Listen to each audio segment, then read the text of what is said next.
पिछली वीडियो में आपने देखा कि कैसे गरुड़ ने अरुण की मदद से दुनिया का नाश होने से बचाया। अब इसके आगे देखें। इसके बाद गरुड़ अपनी माता विंता के पास गया, जो कद्रू की दासी बनके सेवा कर रही थी। कद्रू ने उसी समय विंता से उसे और उसके सर्प पुत्रों को समुद्र के बीच एक सुंदर द्वीप पर ले जाने के लिए कहा। विंता ने कद्रू को अपनी पीठ पर लाद लिया और गरुड़ ने कद्रू के 1000 सर्प पुत्रों को अपनी पीठ पर ले लिया।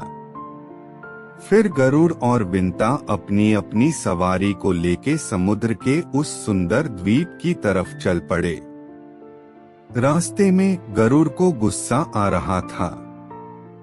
जिस तरीके से उसे और उसकी माँ को कद्रू की आज्ञाओं का पालन करना पड़ रहा था, वह देखकर वह क्रोधित हो रहा था।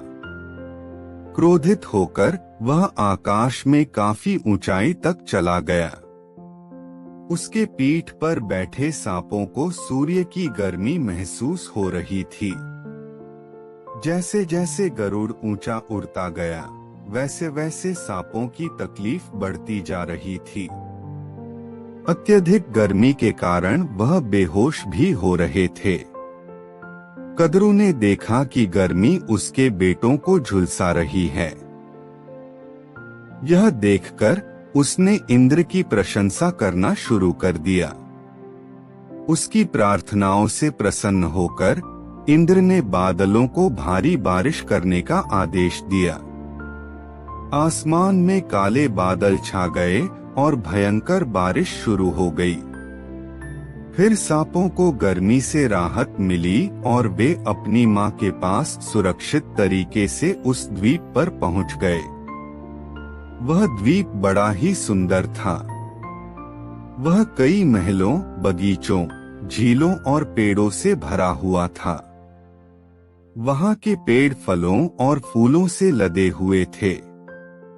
थोड़ी देर तक आनंद लेने के बाद सांपों ने गरुड़ से उन्हें किसी अन्य सुंदर स्थान पर ले जाने के लिए कहा। सांप के मुंह से आज्ञा सुनकर शक्तिशाली गरुड़ ने अपमानित महसूस किया। उसे सांपों पर बड़ा गुस्सा आ रहा था, लेकिन साथ ही उसे निराशा भी महसूस हो रही थी।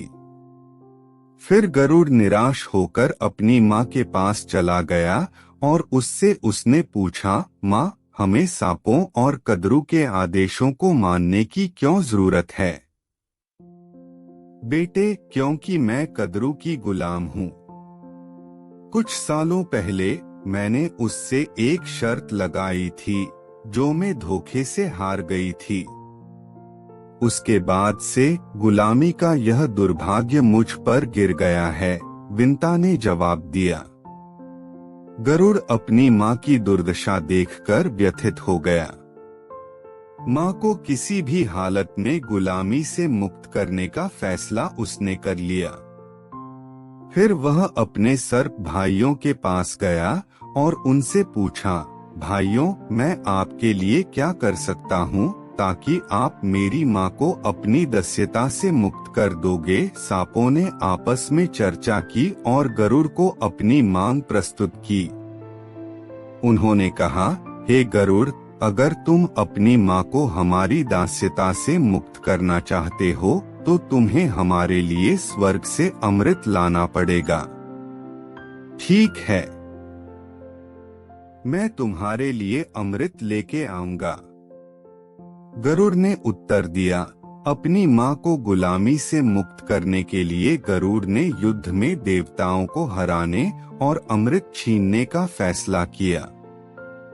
फिर वह आशीर्वाद प्राप्त करने के लिए विंता से मिलने गया और उससे पूछा कि वह देवताओं के साथ होने वाले विशाल युद्ध से पहले अपनी भूख को संतुष्ट करने के लिए क्या खा सकता है।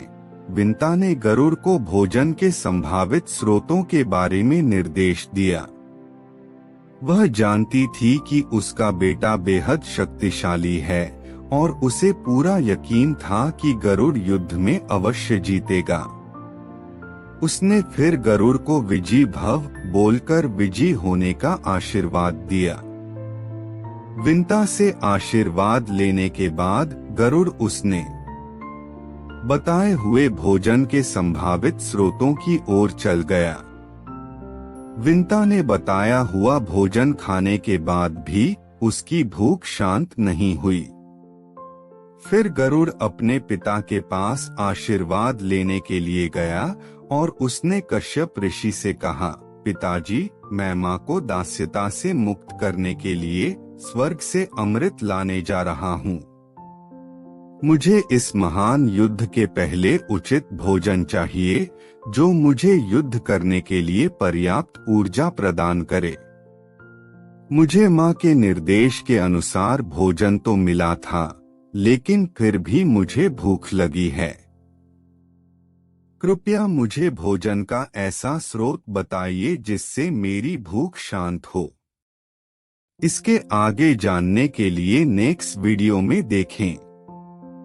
आपको यह वीडियो कैसी लगी इसके बारे में जरूर कमेंट करके बताएं।